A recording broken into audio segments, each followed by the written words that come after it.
হযরত ওমর কয়, ও সাহাবীরা শুনো, যে আল্লাহ জান্নাতের টিকার আমাকে খুশি হয়ে দিছে গো, আবার সে আল্লাহ বেজার হয়ে আমার কাছ থেকে জান্নাতের টিকেটটা ছিনাই নিতে পারে।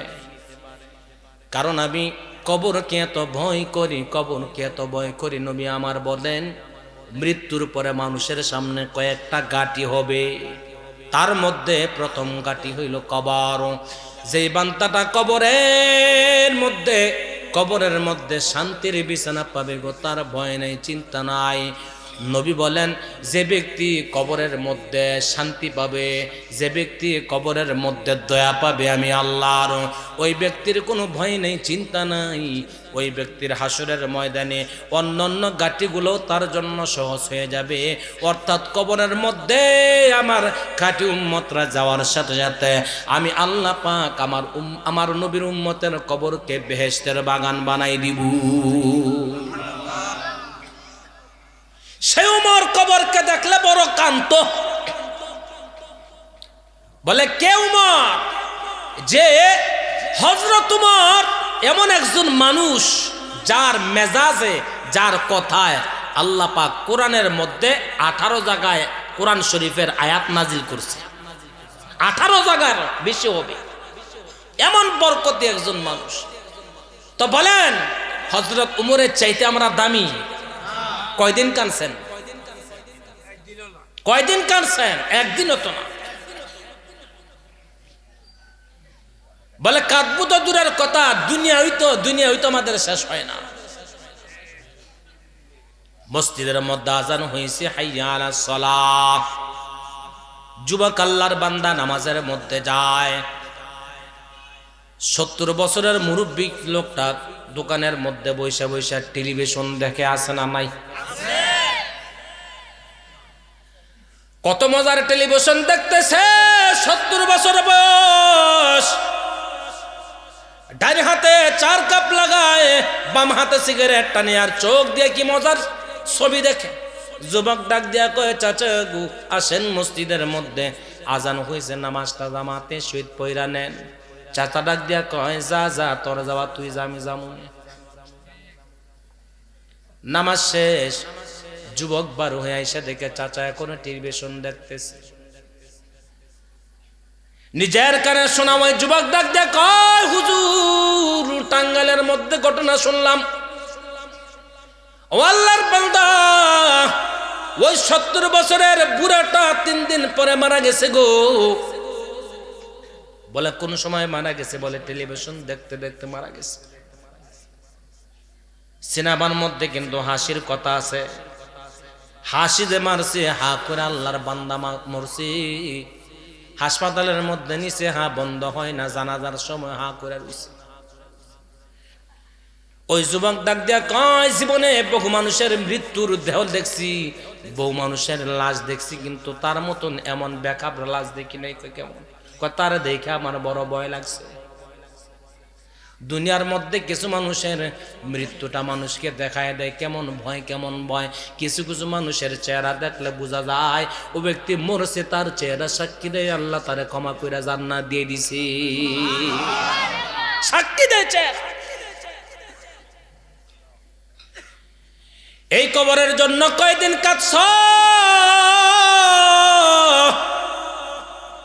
আল্লাহ কয়, হাত্তা যুরতুমুল মাকাবির, কবরের মধ্যে যাইবা, সন্দেহ নাই কবরের জন্য কিছু কর। দুনিয়ার মধ্যে থাকিয়া বান্দা কবরের জন্য কিছু কর। নবীর সাহাবী হযরত উসমান কবর দেখলে কাঁদতো। বলে কে সে? উসমান জান্নাতি একজন মানুষ। নবী কয়, একজন ধনী হইল আসমানে, আর একজন ধনী হইল জমিনে। হযরত সিদ্দিক আকবর কয়, পয়গম্বর আমরা তো জানি একজন ধনী আল্লাহ, আপনি কার কথা বললেন? কার কথা বললেন? কয় হযরত উসমানের কথা বলছে। উসমান হইল দুনিয়ার মধ্যে ধনী, দুনিয়ার মধ্যে ধনী হলো আমার উসমান, আমার উসমান। বলে কেন এত দাম? উসমানের কয়েকটা গুণ ছিল, তার মধ্যে 1 নাম্বার গুণ ছিল হযরত উসমান কবরকে দেখলে বড় ভয় করত। নবী আমার কয় উসমানের মতন গুণে গুণান্বিত হয়ে যায়, কবরের কথা স্মরণ করে বান্দা কাঁদবা, কবরের কথা স্মরণ করে চোখের পানি ফেলাইবা। হযরত উসমান যেমন দামি হইছে গো, তুমিও হযরত উসমানের মতন দামি হয়ে যাইবা, কারণ হযরত উসমান নবীর সাহাবী, জান্নাতি। জোরে কোন সুবহানাল্লাহ। বলে হযরত উসমান গনি রাদিয়াল্লাহু তাআলা আনহু কেমন জান্নাতি, কেমন সাহাবী হযরত উসমান। বাতিলের সাথে কোনোদিন আপোষ করে নাই, বাতিলের সামনে মাথা নত করে নাই হযরত উসমান।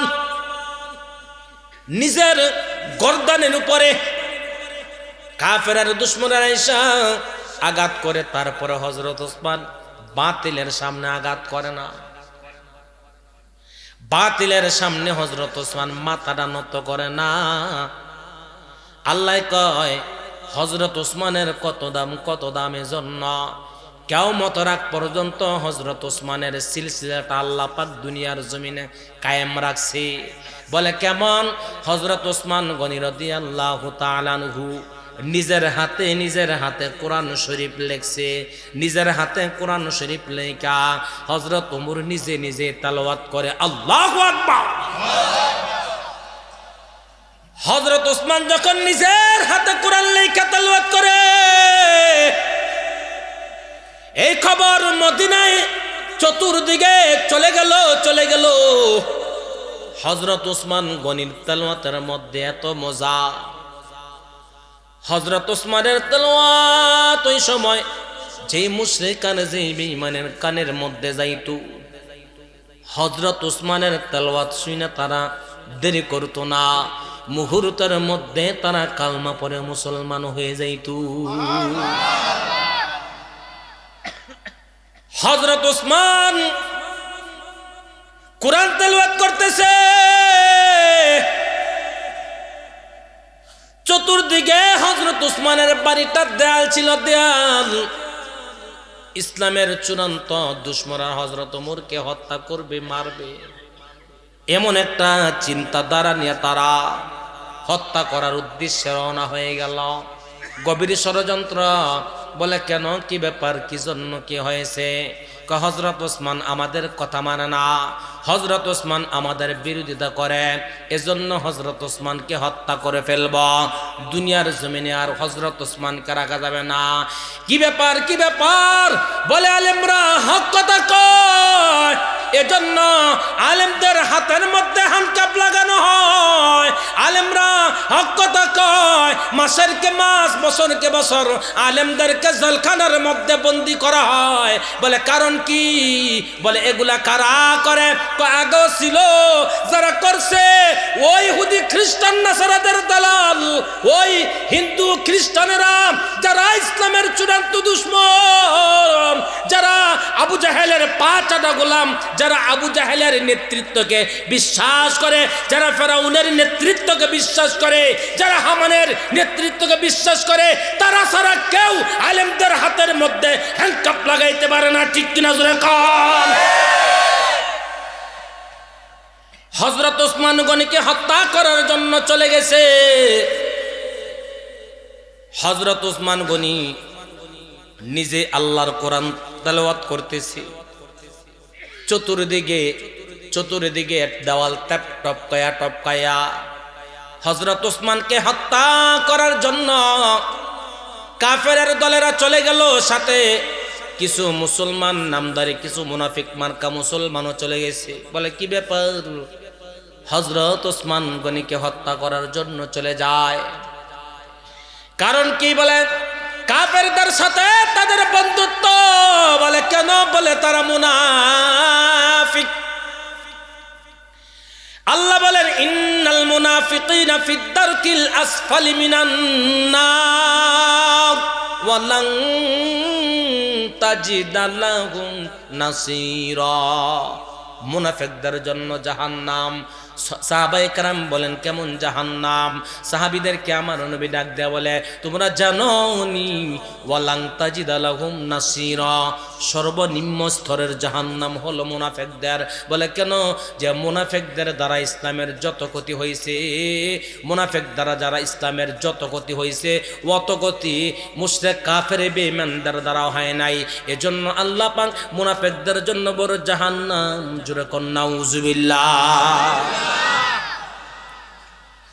হযরত ওসমান কোরআন তেলাওয়াত করতেছে, এমন সময় চতুর্দিকে কাফেররা ঘুরতেছে।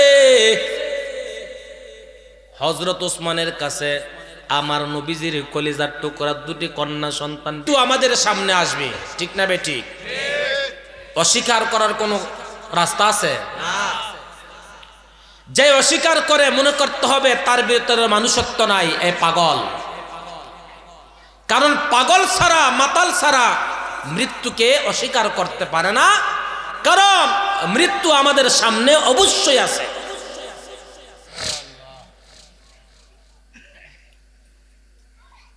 মরণ যে আমাদের সামনে আসে, কিন্তু মরব যে কি নিয়ে কবরের মধ্যে যাব, কেমনে কবরের মধ্যে থাকব, কি হালত হবে আমাদের কবরে।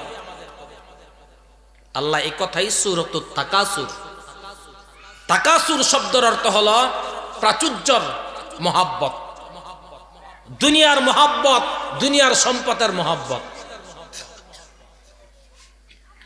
আল্লাহ বলেন কিছু কিছু মানুষ আছে দুনিয়ার সম্পদ, দুনিয়ার লোভ লালসায়, দুনিয়ার মায়া মহাব্বত পরে তার যে একটা বাসস্থান আছে কবর, এই কবরের কথা বান্দায় ভুলে যায়। হাত্তা জুরতুমুল মাকাবির, সে যে কবরে যাবে সেটা ভুলেই যায়, অথচ সে কবরে যায়। আমাদের কত স্বপ্ন আছে, কত স্বপ্ন আমরা দেখি। আমাদের যে স্বপ্ন আছে, স্বপ্ন যে দেখি, সবার স্বপ্ন কি সত্য হয়? কথা কন না কে? রিক্সা চালায় এক ব্যক্তি বলে আমি 20 তলা বিল্ডিং দিব, কি কোন আমার স্বপ্ন দেখে না? কি রে কি ব্যাপার? এটা আমার বউ দিনের স্বপ্ন হুজুর। রিক্সা চালায় কেমন দেখা যাক কি করে। কারণ সবার স্বপ্ন সত্য হয় না, শুধু নবীদের স্বপ্ন সত্য। আর আমাদের মতন মানুষ যারা, আমাদের মতন মানুষের স্বপ্ন সত্য হয়, আবার মিথ্যাও হয়। একজনে ঘুমের মধ্যে স্বপ্ন দেখে ঢাকা বিশাল বড় মিষ্টির দোকানের মধ্যে ঢুইকা এসিওয়ালা ফিট করা রুমের মধ্যে বসে দামি দামি রসগোল্লা খাইতেছে। কি খাইতেছে? কোথায় ঢুকি? এসির রুমের মধ্যে ঢুকে ঘুম থেকে সজাগ হয়ে তাকায় দেখে সালাদ শট বিছায় যায় হইছে, সালাদ শট মরের ভিতরে দিয়ে টানতাছে। তার স্বপ্নের সাথে আর বাস্তবের সাথে কোনো মিল আছে? নাই মিল। দুনিয়ার লাইনে আমরা কত মানুষ স্বপ্ন দেখি 10 তলা 20 তলা বিল্ডিং বানাইব। যুবকরা দেখলাম 30 বছরের যুবক 10 তলা বিল্ডিং এর ফাউন্ডেশন নিয়ে 2 তলা বিল্ডিং এর কাজ কমপ্লিট করেছে, 3 তলার ছাদের কাজ চলতেছে। কত বড় আনন্দ তার মধ্যে। রাজমিস্ত্রি হেল্পার কন্ট্রাক্টর দেখে বড় আরাম আরাম করে কথা বলে, সুন্দর সুন্দর কথা। ডাক দেয়া কয় এইভাবে তুমি বিল্ডিংটা সাজাইবা, এমন সুন্দর করে বানাইবা, 2 তলা পুরো জায়গার মধ্যে রাখবা, আমি ওই জায়গার মধ্যে নিজে থাকবো, এসি ওলা রুম বানাবো, আমি কত দামি দামি ফার্নিচার লাগাবো। কত মনের মধ্যে আসা 10 তলা বিল্ডিং এর মালিক সে হবে। 1 সপ্তাহ পরে তাকায় দেখলাম ওই বান্দার বাড়ির মধ্যে এখন আর কোনো কাজ নাই, কাজ বন্ধ। আমি একজনকে জিজ্ঞাসা করলাম কি রে কেন কাজ তারা বন্ধ? করে হুজুর খবর জানেন না? কি খবর? আল্লাহর বান্দা ওই যুবকটা তো স্ট্রোক করে মারা গেছে। কই তার 10 তলা বিল্ডিং, কোথায় তার স্বপ্ন? স্বপ্নই রয়ে গেল, স্বপ্ন আর পূরণ হলো না। দুনিয়ার মধ্যে যতই স্বপ্ন দেখেন, স্বপ্ন কিন্তু কারো পূরণ হবে না। যতই স্বপ্ন দেখেন, আল্লাহ বলেন বান্দা যতই স্বপ্ন দেখোস রে, কবরের কথা কিন্তু বান্দা বলিস না বান্দা। কারণ দুনিয়ার মধ্যে তুই যত স্বপ্ন দেখো সবাই কিন্তু তোকে সাপোর্ট করবে, সবাই তোকে সহযোগিতা করবে। কবরের মধ্যে যখন বান্দা আসবি কেউ কিন্তু তোকে সহযোগিতা করবে না। কারণ কবরের মধ্যে মা পাবি না, বাবা পাবি না, ভাই বন্ধু আত্মীয় স্বজন, কবরের মধ্যে কাউকে পাবি না। কবর বড় ভয়ঙ্কর ঘর, কবর বড় ভয়ঙ্কর ঘর। এই কবরের মধ্যে আসার আগে বান্দা চিন্তা করে আসবা, কি নিয়ে আসবা কবরের মধ্যে। এই ফিকিরটা করার জন্য আমি আল্লাহ তোমাদেরকে হায়াত নামক সম্পদ দিছি। জোরে কোন সুবহানাল্লাহ। আল্লাহ বলেন আল্লাযী খালাকাল মাউতা ওয়াল হায়াতা লিয়াবলুয়াকুম আইয়ুকুম আহসানু আমালা, লিয়াবলুয়া আইয়ুকুম আহসানু আমালা ওয়া হুয়াল আজিজুল গফুর। হায়াতের একটা দৌলত আল্লাহ আমাকে দান করেছেন। টাকা দিয়া কিনার কারো ক্ষমতা আছে? কথা কন না কে? যদি হায়াত কিনার ক্ষমতা কারো থাকতো, যাই ভিক্ষা করে, হ্যাঁ ভিক্ষা করে টাকা জোগাড় করে কইতো এক সপ্তাহ হায়াতরা বাড়াইলি। ঠিক না ভাই? ঠিক। হায়াত কিনার কারো ক্ষমতা আছে? কিন্তু হায়াতের শেষে মৃত্যু যে আসবে কোনো সন্দেহ আসেনি। মৃত্যু যে আসবে সন্দেহ নাই, কিন্তু মানুষ মরতে চায় না। মাঝে মধ্যে জ্বালা যন্ত্রণায় পড়ে মাঝে মধ্যে আল্লাহরে ডাক দেয়, আল্লাহ রে এত কষ্ট আছি, ফোলাবান কথা শোনে না, একা একা কত কাজ করতে হয়, আল্লাহ ও আল্লাহ তুই কি আমার দেখোস না, নিতারস না আল্লাহ। এমন অনেকে বলে না, ও খোদার আল্লাহ আমারে দেখে না। এটা কিন্তু মানুষ অনেক দুঃখে থেকে বলে, কিন্তু আসলে এটা কিন্তু মন থেকে বলে না। মন থেকে বলে কিভাবে? এক বাসারি পারে এক মন, মাথায় নিচে 2 মন। আচ্ছা 2 মন যদি 1 মন না লোকে নেয়, তাহলে তার বোঝার বাড়িটা কষ্ট হবে না হালকা হইব? গাড়া মেঙ্গা মরতে লইছিল, ফোজানা রাস্তা ফালাই থিয়া আল্লাহরে ডাক দেয়, আল্লাহ ও আল্লাহ কি এর লাগে আমার দুনিয়াতে পাঠাইছিল, এই কষ্ট দুনিয়ার লাগে তুমি কি আমার দেহ না, নেও না গা? ঠিক আছে তুমিও বা মারে দেহ না, তোমার আজরাইলকে মারে দেখে না? তো ঘটনাক্রমে আজরাইল আবার এই রাস্তা দিয়ে যাইতেছে। আজরাইলকে কিরে এই দুপুরবেলা, হ্যাঁ আমার ডাকের লেগে দেখি ঘটনাটা কি। সামনে গিয়ে আসসালামু আলাইকুম, ওয়ালাইকুম সালাম। আমার ডাহেন কে শুয়া পড়েন, শুয়া পড়বে কে লেগে? আমি তো আজরাইল। কোন কি আমনে আজরাইল? তুই কিছুক্ষণ আগে আমনে আমারে ডাকছেন? হ্যাঁ রিমি আমার কে মগা পাইছে না, কে লেগে ডাকছে মানে জানেন না? কে লেগে? মানুষ হয় না, বস্তাটা মাথার মজা লাগাই দোর লেগে খামটা করছি কি মগা কর, মগা চিন্তাটা করছেন। মোর তো চাইও, মোর তো চাই মানুষে, কিন্তু মরণ লাগেনি, মরণ লাগে।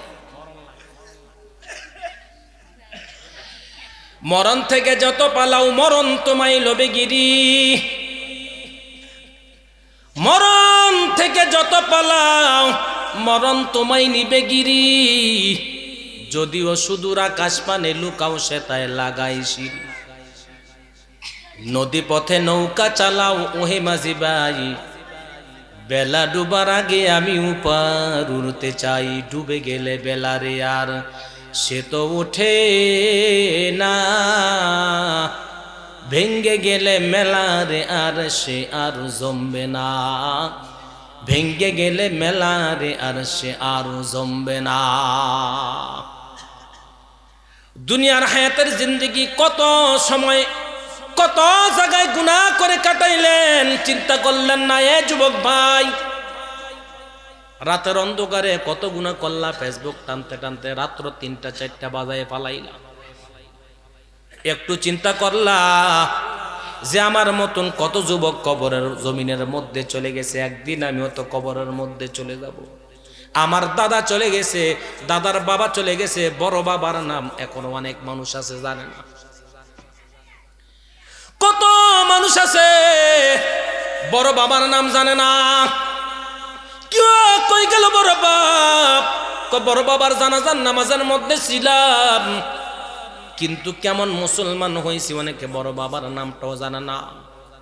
আরে অনেকে বড় বাবার নাম তো দূরের কথা, আমি নিজের চোখে দেখছি নিজের বাবার নাম অনেকে ভুলে যায়, বাবার নামও অনেকে ভুলে যায়। আমি এক বিবাহ পড়ার জন্য গেলাম, বিবাহ পড়াইতে সাক্ষী লাগে না? সাক্ষী দিছে এক মুরব্বীর ছেলের পক্ষ থেকে, আর বাড়ির রংপুর। তো জিজ্ঞাসা করে তোমার নাম কি? আব্দুল কুদ্দুস। বাবার নাম কি? মাথা নিচু করে বই রয়েছে। মাফ করবেন, বাবার নামটা ভুলে গেছি গা। হ্যাঁ, বাবার নাম ভুলে গেছি। কত বড় হয় নিমক হারাম হলে এমন হতে পারে, বাবার নাম ভুলে যায়। আমি তো মনে করি যে সমস্ত আমরা গুনাহ করতেছি, সামনে তার নিজের নামও ভুলে যাবো গা। ঠিক না বেঠি? কারণ গুনাহ আমাদের সয়লাভ, এমন গুনায় সয়লাভ হয়েছি। বাবার কাছে টাকা চায়, টাকা দাও, বাবা টাকা না দিলে কয় হে আমার বাবা হই না। আছে না নাই? নিজের বাবার অস্বীকার করে, কয় কেন? যে স্বার্থের উপর আঘাত করছে। স্বার্থের উপর আঘাত করলে বাবা ভুলে যায়, স্বার্থের উপর আঘাত করলে মা ভুলে যায়। কিন্তু যতই ভুলে যাও, যতই স্বার্থবাজি করো, সব ছেড়ে যেদিন নিঃশ্বাসটা বন্ধ হয়ে যাবে, আপন বলতে কেউ থাকবে না, কেউ থাকবে না। আপন যিনি হবে তিনি আমাদের একমাত্র। নাম কি? জোরে কোন? তেনার নাম কি? হয় নাই, হয় নাই, এ আওয়াজে হবে না, জোরে কোন। আর মহাব্বতে বলেন কে? আল্লাহ আমাদের আপন। আমরা মৃত্যুর পরে কবরের মধ্যে যাব, ঠিক না বে ঠিক? হাত্তা জুরতুমুল মাকাবির, কবরের মধ্যে আমরা যাব। কিন্তু সেই কবরের চিন্তা কি আমরা করছি? আমরা করি না কবরের চিন্তা, কিন্তু কবরে তো যাওয়া লাগবে। এজন্য নবী কয় ক্বালান নাবিয়্যু সাল্লাল্লাহু আলাইহি ওয়াসাল্লাম আল কবরু রাউযাতুম মির রিয়াজিল জান্নাহ। নবী কয় কবরটা হবে কার জন্য? জান্নাতের বাগান, জান্নাতের বাগান, জান্নাতের বাগান। সাহাবায়ে কেরাম খুশি। সাহাবীরা কয় আমার কবরটা মনে হয় আল্লাহ জান্নাতের বাগান বানাইবে। হযরত ওমর কয় না না, নবীর কথা কিন্তু শেষ হয় নাই, শেষ হয় নাই। নবী আমার কিছুক্ষণ পরে কয় আও হুফরাতুম মিন হুফারিন নার, এর উম্মত সাবধান, তোমরা জানো কবরটা শুধু জান্নাতের বাগান না, কবরটা পাশাপাশি জাহান্নামের গর্ত। জাহান্নামের গর্ত কেন জানো? এই জাহান্নামের গর্তের কথা শুনিয়া সাহাবায়ে কেরাম চোখের পানি ফেলে দেয়। নবীর সাহাবী হযরত ওসমান জান্নাতি মানুষ, নবীর সাহাবী হযরত আলী জান্নাতি মানুষ, নবীর সাহাবী হযরত উমর।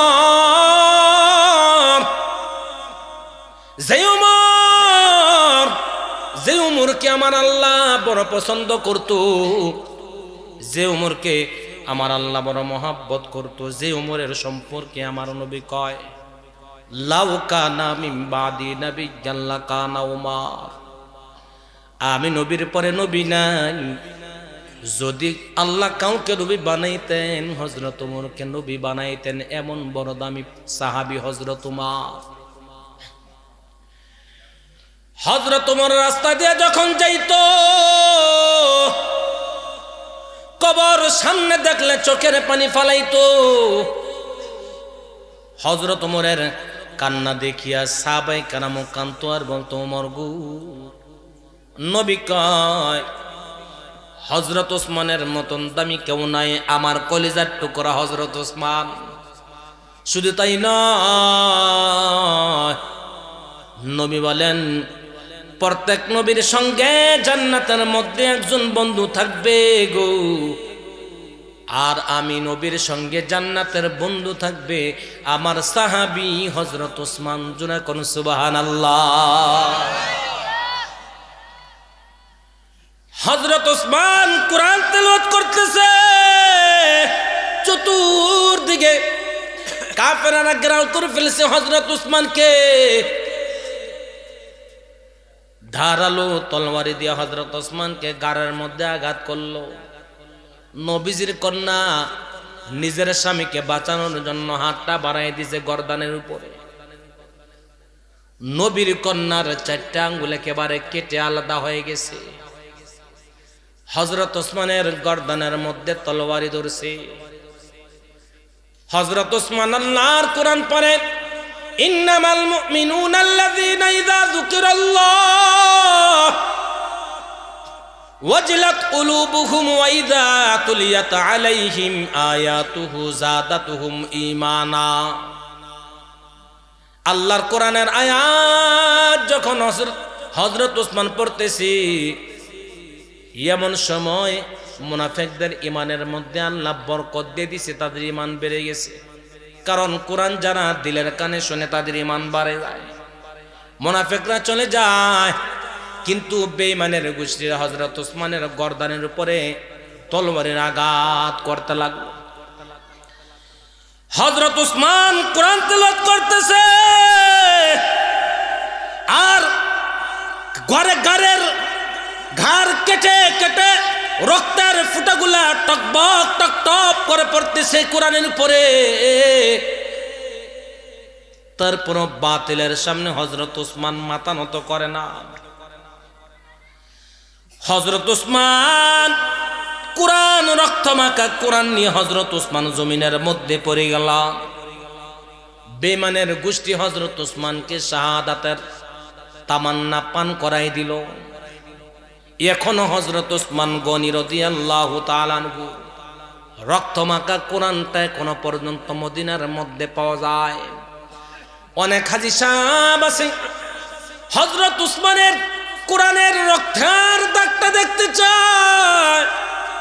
এক হাজী এসে কয়, ও হুজুর, আমি হযরত উসমানের কোরআনটা আমি দেখাছিলাম, আমি একটু নজর দিয়া তাকায় দেখলাম, মনে হয় হযরত উসমানের এই রক্তমাখা কোরআন থেকে মনে হয় মেশকো আম্বরের চাইতে আরো বেশি সুঘ্রাণ পাওয়া যায়।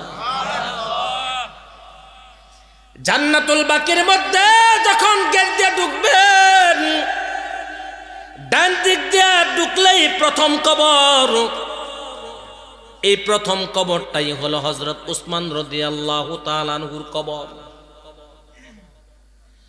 হযরত উসমান গনি রাদিয়াল্লাহু তাআলা আনহুর কবরের সামনে দাঁড়াইয়া হাজী সাহেবরা কয়, কবর বহু দেখছি, এত মন নরম হয় না, এত সুঘ্রাণ পাই না। বলে জান্নাতুল বাকির মধ্যে 10,000 উপরে সাহাবায়ে কেরামের কবর আছে গো। হযরত উসমানের কবরের সামনে গেলে পরে শরীরটা ঠান্ডা হয়ে যায়। বলে কি ব্যাপার, কি ব্যাপার? বলে হযরত উসমানের কবর থেকে যেন মেশকে আম্বরের চাইতে আরো সুন্দর ঘ্রাণ পাওয়া যায়। বলে কেন হযরত উসমানের এত দাম, এত দাম?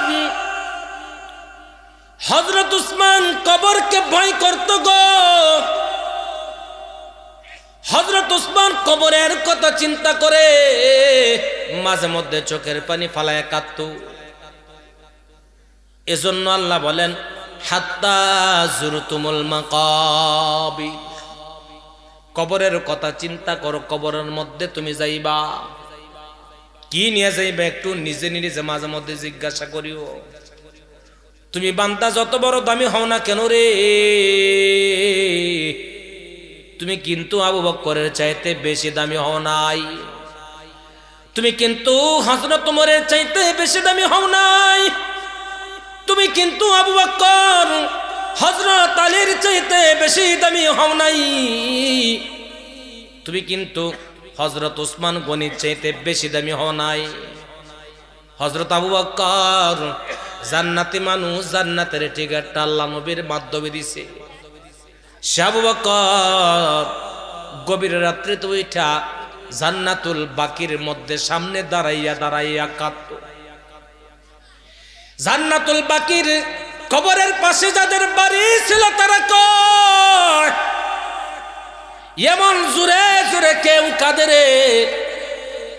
দরজা খুলা একটু সামনের দিকে তাকায় থেকে হযরত আবু বকর ডাক দিয়া কয়,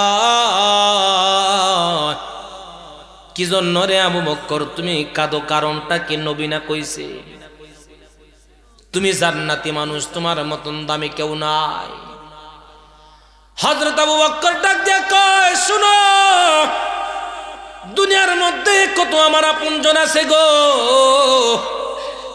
আমার মা আছে, আমার বাবা আছে, আমার ভাই বন্ধু আত্মীয় স্বজন কত কিছু আছে। আমার যদি অসুখ হয়ে যায় দৌড়াই আমাকে হাসপাতাল নিয়ে যাবে, আমি যদি বিপদের মধ্যে পড়ে যা আমাকে দৌড়াইয়া বিপদ থেকে মুক্ত করার জন্য তারা চেষ্টা ফিকির করবে। আমার সন্তানকে যদি পুলিশে অ্যারেস্ট করে নিয়ে যায় তাহলে বাবা পাগল হয়ে যায়, মা পাগল হয়ে যায় সন্তানকে পুলিশের হাত থেকে বাঁচানোর জন্য। চাচা জাডারা সবাই দৌড়ে যায়, আমার বাতিদারে পুলিশ অ্যারেস্ট করছে, তাকে আনতে হবে, তাকে যে কোনোভাবে জেলের মধ্যে দেওয়া যাবে না। বলে দুনিয়ার মধ্যে আপনাকে পুলিশের হাত থেকে আপনার বাপ আপনার চাচা আপনাকে মুক্ত করার জন্য অনেক চেষ্টা ফিকির করে সফলতা অর্জন করে, কিন্তু কবরের মধ্যে গেলে তো আপনার মা পাবেন না, আমার মা পাবো না। কবরের মধ্যে যাওয়ার পরে ভাই বন্ধু আত্মীয় স্বজন কেউ পাবো না। হযরত আবু বকর কয়, কবরের মধ্যে কাউরে পাবো না, এজন্য আমি আবু বকর প্রতিদিন এসা কবরের সামনে দাঁড়াইয়া চোখের পানি ফালাইয়া কাঁদিরে। বলে কারণ কি জানো নি? বলে কি কারণ? কবর দেখলে আমি আবু বকরের দিলটা নরম হয়, দিলটা নরম হয়। কবর দেখলে কবরের কথা স্মরণ হইলে গুনাহ করতে মনে চায় না। কারণ আপনারা দেখবেন কবরের কথা স্মরণ করলে, কবরের কথা স্মরণ করলে মাঝে মধ্যে যদি কবরে যান, বাবার সামনে দাঁড়াইয়া, কবরের সামনে দাঁড়াইয়া, মা কবরের সামনে দাঁড়াইয়া দোয়া করবেন, দেখবেন দিল নরম হয়, দিলটা নরম হয়। তখন আপনার নফস চাবে না গুনাহ করার জন্য, আপনার দিল চাবে না গুনাহ করার জন্য। এজন্য আল্লাহ কয়, হাত্তা যুরতুমুল মাকাবির, কবরের মধ্যে যাইবে বান্দা, কি নিয়ে কবরের মধ্যে যাবে একটু চিন্তা করলা না? তোমার বাবা কবরে চলে গেছে, মা কবরে চলে গেছে, ভাই বন্ধু আত্মীয় স্বজন কত মানুষ অন্ধকার কবরের মধ্যে চলে গেছে রে, কেউ কিন্তু ফিরে আসে নাই। তুমিও আসবো না, আমিও আসবো না, সবার একদিন কবরের মধ্যে যেতে হবে। জোরে কোন ঠিক না বেঠি? কবরের মধ্যে যাই, মৃত্যু আমাদের আসবে, মৃত্যুর পরেই আমাদের কবরের মধ্যে যেতে হবে, ঠিক না বেঠি? মৃত্যুর পরেই কবরের মধ্যে। কিন্তু কবরে কয়দিন থাকবেন?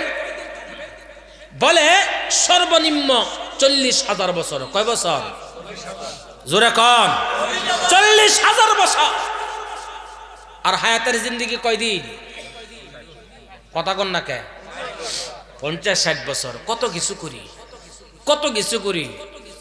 বাথরুমের টাইস, এক মগায় বাথরুমের মধ্যে টিভিও লাগাইছে, খিরে অনার্থকে 10 মিনিট সময় নষ্ট করে লাভ আছে, দেখমু আবার নিচে পাচার করি।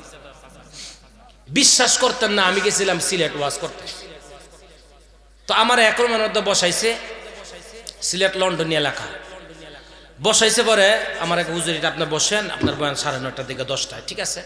আরাম করতেছে, আমার দেখাই দিছে, কইটা হলো ওয়াশরুম। পরে আমার প্রস্রাবে ধরছে, গেলাম ওয়াশরুমে। ও মা, বাথরুমের একটা কমোট আছে না, কমোট দেখা যায় না। কিরে কমোট কো? উর্ফে যদি পেশাব করি মৌলবীটা হাতে আমি উর্ফে পেশাব করে দিয়ে দিছি, তাহলে বেজাল নেই। আমি দুই চিন্তায় পড়ে গেছি। আমি কেউ এই মেয়েটা কি ওয়াশরুম কো, পেশাব কোনা কো? আরে হুজুর আপনি জানেন না আমি কি? ওই যে দুইটা পায়ের চিন্তার মতন দেখা যায় না, আমি কহ খালি আমি গিয়ে খারাইছি, পরে আপনি ফাঁক হয়ে গেছে। চিন্তা করেন, বালা গ্রামের যদি বুড়ো চূড়া যায়, এই গে উঠবে এগিয়ে দিব। এ হলো অবস্থা। কত কিছু করে, কিন্তু থাকতে পারো? কথা কোন নাকে? থাকতে পারে? থাকার কোনো ক্যাপাসিটি আসেনি, কিন্তু থাকতে পারে না। কিন্তু তারপরও কত কিছু করে। কয়দিন থাকবে? 60 বছর, 50 বছর, 40 বছর, থাকতে পারে না, কত কিছু করে। আর যেই কবরে 40,000 বছর থাকবেন, সেই কবরের জন্য কি করছেন? একটু যোগ বিয়োগ মিলাইছেননি? মিলাইছেননি যোগ বিয়োগ? কথা কন্যাকে মিলাইছেন? হযরত ওমর মাঝে মধ্যে যে নিজের রুমাল না লইয়া দৌড়া বানায়া দৌড়া মারতো নিজের পিঠে, হাদিস শরীফের কথা, নিজের পিঠে দৌড়া মারতো। সাহাবায়ে কেরাম কয়, দৌড়া মারেন কে? কেন দৌড়া মারেন? কারণটা কি? আপনি না খলিফাতুল মুসলিমিন, কেন দৌড়া মারেন? কয় দৌড়া মারি, ভয়, আমার ভিতরে ভয় কাজ করতেছে। কয় কিসের ভয়? কয় কবরের ভয়। আল্লাহু আকবার জোরে কর। মৌত কাসিম কুল্লু নাসিং শারেবু, কবর বাইতিন কুল্লু নাসিং দাখিলু। মরণের ভয়, কবরের ভয় আমার ভিতরে ঢুকছে, আমি কেমনে থাকবো? মৃত্যুটা কারো জন্য হবে জান্নাতি মৃত্যু, আর মৃত্যুটা কারো জন্য হবে জাহান্নামী মৃত্যু। মৃত্যু যে কত ভয়ঙ্কর জানেন? কত ভয়ঙ্কর। ঈসা আলাইহিস সালাতু ওয়াস সালাম, নাম শুনছেন না ঈসা নবী? কথা কন নাকি? তো কষ্ট হইতেছে না? শেষ করে দিব কিছুক্ষণের মধ্যে, শেষ করে দেব ইনশাআল্লাহ। কোন আরো জোরে কোন। ঈসা আলাইহিস সালামের কাছে কয়েকজন লোক গিয়া বলতেছেন, কয় কি? তুমি বলো নবী? কহ আমি তো নবী, আল্লাহ পাঠাইছে আমার নবী বইলা। তোমার কি ক্ষমতা আছে? আমার ক্ষমতা নাই তো। হুনি মানুষ, তুমি বলে মরা মানে বলে যাতা করো। কহ পারি, আল্লাহ যদি তৌফিক দেয়, আল্লাহ যদি ক্ষমতা দেয় তাইলে পারি। আমাদের এলাকার মধ্যে একটা কবর আছে, এই কবরের মানুষটারে যদি তুমি জেতা করতে পারো তাহলে আমরা সাক্ষী দিব তুমি আল্লাহর নবী এবং আমরা আল্লাহর উপর ঈমান আনবো। কই তাই নাই কি? চলো। এক পুরান কবরের সামনে নিয়ে গেছে। নিয়ে যাওয়ার পরে ডাক দিয়ে বলতেছেন, কুম বিইজনিল্লাহ, আল্লাহর হুকুমে তুমি দাঁড়িয়ে যাও। আল্লাহর হুকুমে একজন সুদর্শন নওজোয়ান যুবক দাঁড়াইয়া পয়গম্বর ঈসা আলাইহিস সালাতু ওয়াস সালামকে 2টা সালাম দিছে। জোরে কোন সুবহানাল্লাহ। কয়টা সালাম দিছে? 2টা সালাম দিছে। সালাম দেওয়ার পরে পয়গম্বর ঈসা আলাইহিস সালাম বলেন, কিও মানুষ তো সালাম দেয় একটা, আর তোমার প্রথম সালামই আমি শুনছি, আবার 2টা তুমি সালাম দিলা, কারণটা কি? কয় প্রথম সালামটা হলো পয়গম্বর ঈসা আমার পক্ষ থেকে, আর দ্বিতীয় সালাম হলো আপনার ভাইয়ের পক্ষ থেকে। বলে আমার ভাই কে? কয় আপনার ভাই হলো হযরত নূহ আলাইহিস সালাম। নূহ আলাইহিস সালাতু ওয়াস সালাম আপনাকে সালাম দিছে। বলে এটা কেমন করে? যে আমি হইলাম পয়গম্বর নূহুর সন্তান শাম। আমি যখন দুনিয়াতে ছিলাম আমার বাবা আমারে বলছিল যে তোমার সাথে একদিন ঈসা নবীর সাক্ষাৎ হবে। হে শাম, যখন তোমার সাথে ঈসা নবীর সাক্ষাৎ হয়, তুমি যখন সালাম দিবা পাশাপাশি আমার পক্ষ থেকে তুমি একটা সালাম দিবা, আর বলবা ঈসা নবীকে যে আমি নূহ পয়গম্বর ঈসা নবীকে সালাম দিছি, এজন্য গো পয়গম্বর আমি আমার পক্ষ থেকে 1 নাম্বার সালাম আর দ্বিতীয়ত সালাম দিছি আমার বাবা পয়গম্বর নূহ আলাইহিস সালাতু ওয়াস সালামের পক্ষ থেকে। জোরে করে সুবহানাল্লাহ।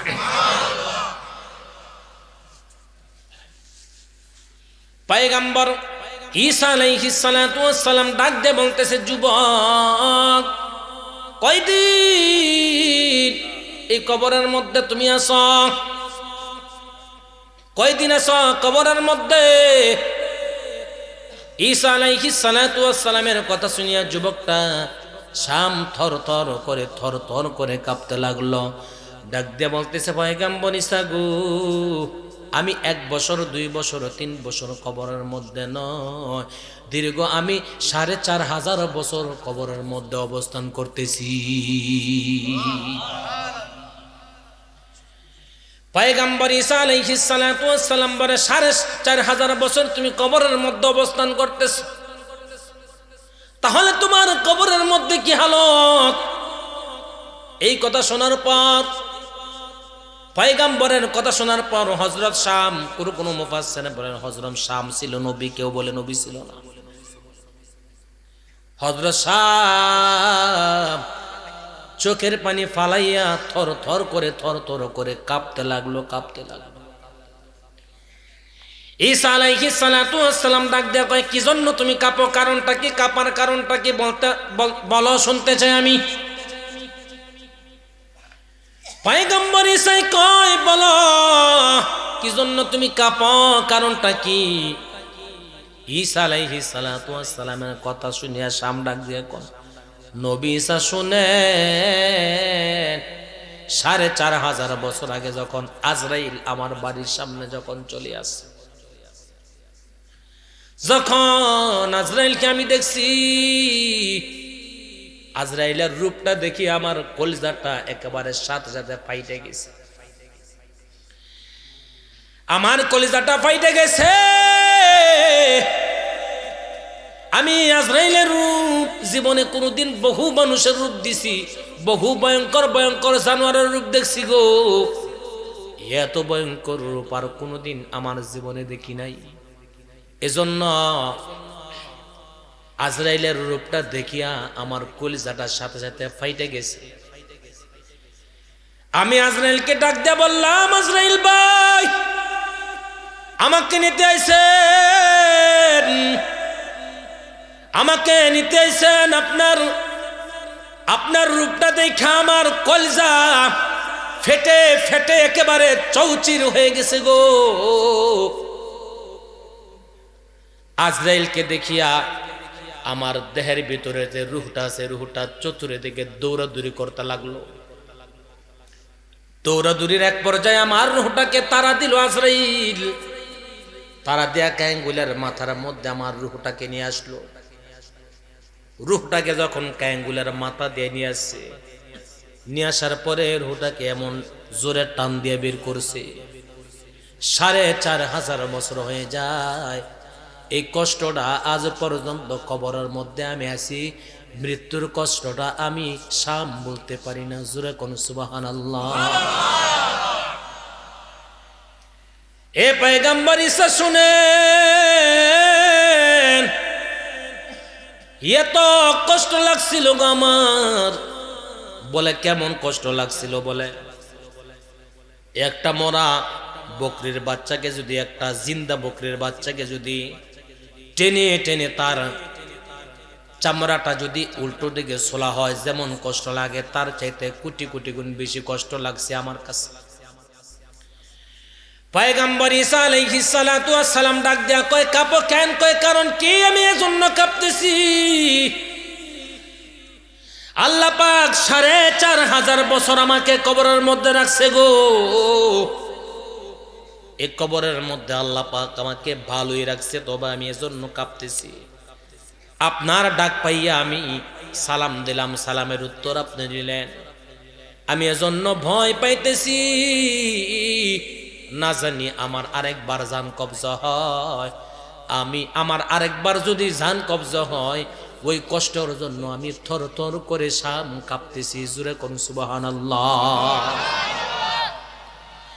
যেই কবরের মধ্যে কমপক্ষে ৪০,০০০ বছর থাকবা, যেই কবরের মধ্যে আপনার বাপ চলে গেছে গো,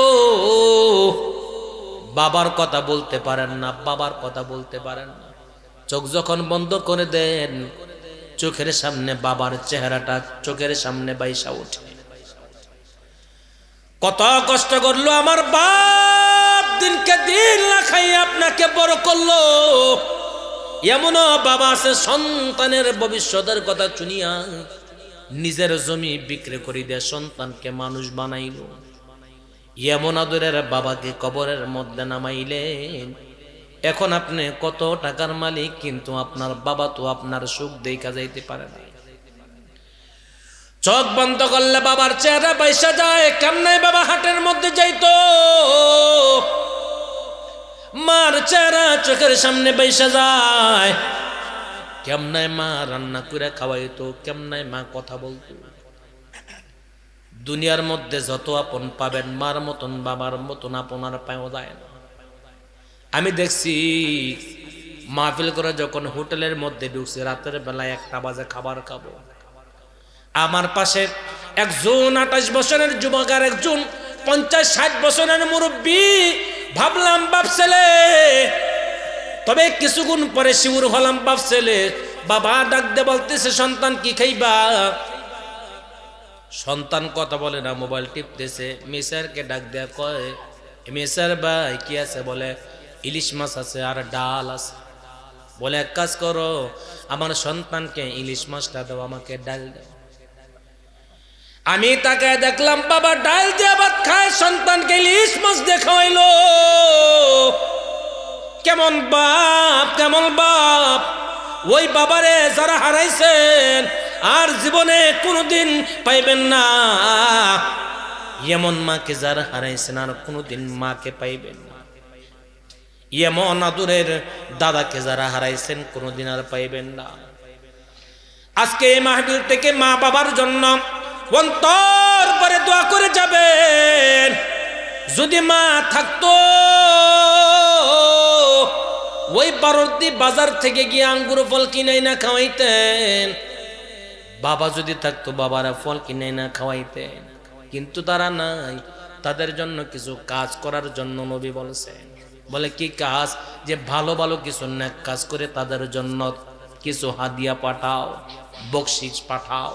যে আল্লাহ গো, আমার বাবা নাই, বাবার জন্য এত টাকা আমি আল্লাহ তোমার মহব্বতে দিনের রাস্তায় ব্যয় করে আল্লাহ তোমার জন্য, তোমার মহব্বতে মা বাবার জন্য দোয়া করতেছি গো আল্লাহ।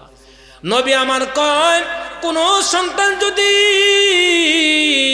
দুনিয়ার মধ্যে থাকিয়া মা বাবার জন্য দোয়া করে গো, আল্লাহ কয় এই দোয়াটা আমি আল্লাহ ফিরাই দেই না। সন্তানের দোয়া মা বাবার জন্য আমি আল্লাহ তীরের মতন কবুল করে নেই। মা বাবার কবরের মধ্যে যদি আযাব হয়, সন্তান যখন মা বাবার জন্য দোয়া করে, আমি আল্লাহ সন্তানের দোয়া সাথে সাথে কবুল করে নেই। মা বাবার আযাব কবরের মধ্যে মুহূর্তের মধ্যে মাফ করে আমি আল্লাহ তাদেরকে বেহেশতের বাগান বানাই দেই।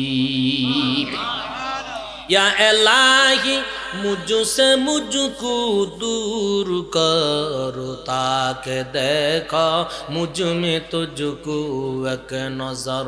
या इलाही तू मेरा माबूद है, या इलाही तू मेरा माशूक है, या इलाही तू मेरा रहमान है, या इलाही तू मेरा रहीम। খারাপ লাগতেছে? মা বাবার জন্য মায়া হয়নি, দোয়া হয়নি। মা বাবার জন্য যদি মায়া হয়, অনেকের মা নাই, অনেকের বাবা নাই, নিজের হাতে কবরের মধ্যে নামাইছেন। আছে না এমন সন্তান? কত সন্তান মা বাবার কবরের মধ্যে যায় না। যুবক ভাই, মাঝে মধ্যে মা বাবার কবরের মধ্যে যাইবা, জিয়ারত করো। কি হবে? বলে যখন মা বাবার কবরের মধ্যে যাইবা তখন কিছু পড়বার না, কিছু সময় স্টপ থাকবে। বলে কেন কিছু সময় স্টপ থাকার কারণটা কি? বলে যখন আপনি দাঁড়াইবেন, স্টপ থাকলে মা বাবা আপনাকে দেখতে পায়। আল্লাহু আকবার! মা বাবা দেখতে পায় যখন আপনি সূরা ইখলাস, সূরা ফালাক, সূরা নাস, এই সূরাগুলা জানেন না? কথা কন না কেন? না জানলে ইমাম সাহেবকে জিজ্ঞাসা করবেন, হুজুর আমার সূরাগুলা শুনেন। বলেননি হুজুর রে? হুজুর যে রাখছেন মসজিদের মধ্যে ইমাম সাহেব, মাঝে মধ্যে গিয়ে জিজ্ঞাসা করেন না যে হুজুর আমার সূরা শুনেন? না কন যে হুজুর আজকাল সেজদা দেরি করছে, আরে কালকে খেদাম। মসজিদের মধ্যে একটু ইমাম সাহেবের একটু দেখলেই চলে, দোকানের মধ্যে গরম, হে ইমাম সাহেব খেদা। কি আর ইমাম সাহেব ফজরের মধ্যে লম্বা কেরাত পড়ে, এমন কেরাত শোনার সময় নাই। কিন্তু কোনদিন বলে না হুজুর আমার সূরা ইখলাসটা শোনেন, সূরা তাব্বাত ইয়াদাটা শোনেন। এমন মুসল্লি বড় পাওয়া মুশকিল। তো পাবো কেমনায়? শিখাই ইমাম সাহেব একটা, হ্যাঁ কই আর একটা। আমার কাছে এক মুসল্লি কয় হুজুর আমারে তাব্বাত ইয়াদা সূরাটা শিখান। আমি কয়েকদিন শিখাইছি, পরে কি কয় হাম্বালা তাল হাতা। হাম্বা কইলেন কে? আর একটা কয় গুরু ভালে। কই যাইবেন? কয় আল্লাহ আল্লাহ আল্লাহ। মার কবরে যাইবানি? বাবার কবরে যেতে হবে।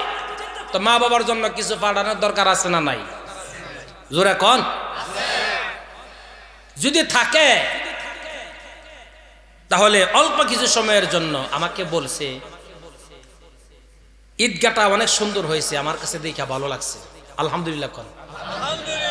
কিছুক্ষণের মধ্যে মোনাজাত দিয়ে দিব, এরপরে বাদ গিয়ে ঘুমায় থাকবেন, আর ফজরের নামাজ পড়ানো লাগতো না নাকি?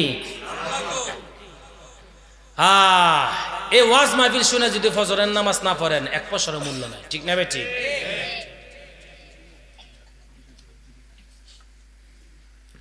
10 জন আল্লাহর বান্দা, 10 জন কিছু কথা লা ইলাহা ইল্লা হুয়াল হাইয়ুল কাইয়্যুম ওয়া আতুবু ইলাইহি লা হাওলা ওয়া লা কুওয়াতা ইল্লা বিল্লাহিল আলিয়্যিল আযীম সাল্লাল্লাহু আলাইহি ওয়াসাল্লাম সাল্লাল্লাহু আলাইহি ওয়াসাল্লাম সাল্লাল্লাহু আলাইহি ওয়াসাল্লাম আলহামদুলিল্লাহি রাব্বিল আলামিন والصلاة والسلام على أشرف الأنبياء والمرسلين وعلى آله وأصحابه أجمعين ফেলে না দিও আল্লাহ, ফেলে না দিও, গুনাহ যত করছি আমরা ক্ষমা তুমি করিও। বান্দায় আছি বন্দিগি নাই, শেষ করেছি জিন্দেগি। বান্দায় আছি বন্দিগি নাই, শেষ করেছি জিন্দেগি। আখিরাতের বিচার দিনের পাপীদের উপায় কি? রহমান রহিম নামে ওগো আল্লাহ নিয়েছি তোমায় মানিয়া, কেমন করে দিবা আমাদেরকে জাহান্নামে ফেলিয়া। এ আল্লাহ গুনার গাঁঠুরি মাথায় নিয়ে তোমার দরবারে দুইটা হাত এতিমের মতন বিছাই দিলাম আল্লাহ। আমরা জানি আমাদের মতন গুনাহগার কেউ নাই, আমরা এও জানি তোমার মতন দয়ালু কেউ নাই গো আল্লাহ। এই জন্য বারে বারে তোমার দরবারে তওবা করি, তোমার দরবারে ক্ষমা চাই, তোমার দরবারে মাপ চাই। আমরা জানি আমাদের মতো গুনাহগার কেউ নাই, আমরা এও জানি তোমার মতন দয়ালু আর কেউ নাই, কেউ নাই। আল্লাহ গো, আজকের এই ওয়াজ মাহফিলের বরকত গো আল্লাহ আমাদের সকলের জিন্দেগির সব গুনাহ খাতা মাফ করে দাও। এ আল্লাহ, জীবন ভরপুর এমন গুনাহ করেছি, আমার গুনার খবর আমি জানি, আপনি জানেন, আর পৃথিবীর কেউ জানে না রে আল্লাহ। এ আল্লাহ, আমার গুনাহের খবর যদি সমাজের মানুষ জানতো, সমাজের মধ্যে জায়গা দিত না, সমাজ থেকে বের করে দিত, আর বলতো তোর মতন গুনাহগারের জায়গা সমাজের মধ্যে হবে না, বের হয়ে যা। আমার গুনাহের খবর যদি মা বাবা জানতো, মা বাবা সন্তানকে এত আদর করে, মা বাবা ঘরের মধ্যে জায়গা দিত না। আমার গুনার খবর যদি বন্ধুরা জানতো, বন্ধুরা বলতো তোর মতন গুনাহগারের সঙ্গে চলা যাবে না, তুই বড় গুনাহগার, তোর সঙ্গে সম্পর্ক রাখা যাবে না। ও দয়ার মালিক আল্লাহ, আজকের এই আলগিরচর ঈদগাহ উন্নয়ন লক্ষ্য সিরাত মুস্তাকিম স্বেচ্ছাসেবক কমিটির উদ্যোগে মাহফিলে তোমার দরবারে তওবা করিলাম গো আল্লাহ, মেহেরবানি করিয়া গো আল্লাহ আমাদের সকলের জিন্দেগির সব গুনাহ মাফ করে দাও। সকলেরই দরজাতে আল্লাহ ফিরিয়া তোমারি দরজায় রইলাম তাকায়া। তুমি যদি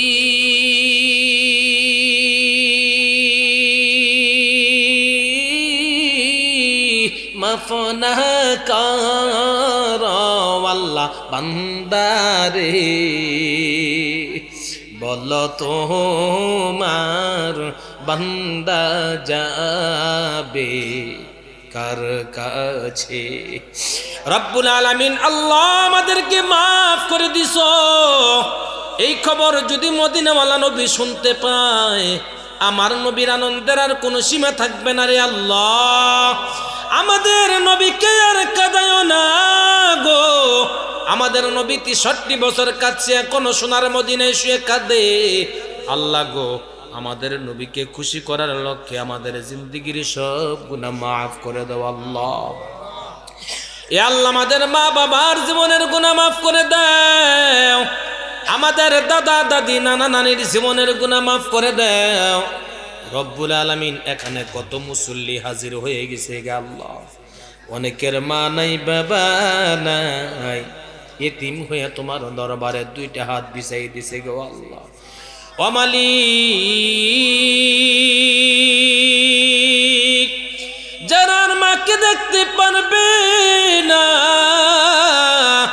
বাড়ির মধ্যে গিয়া দেখবে মা নাই, বাড়ির মধ্যে গিয়া দেখবে বাড়িটা শূন্য, বাবা নাই।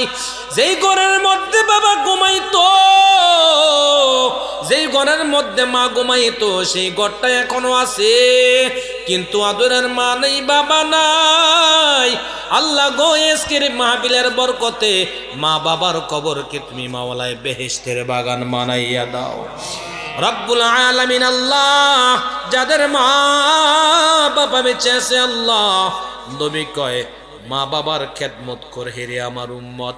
মা খুশি, বাবা খুশি, আমার আল্লাহ খুশি, পাশাপাশি আমি দয়াল নবী খুশি রব্বুল আলামিন। আল্লাহ, আমরা যেন আমাদের মা বাবার খেদমত প্রাণ ভরে যেন করতে পারি, তৌফিক দান করো আল্লাহ রব্বুল আলামিন। আল্লাহ গো, এখানে কত মানুষেরা হাজির, হাজি সাহেবরা হাজির, যারা খানায় কাবা সামনে নিয়ে লাব্বাইক বইলা হাজিরা দিছে গো আল্লাহ।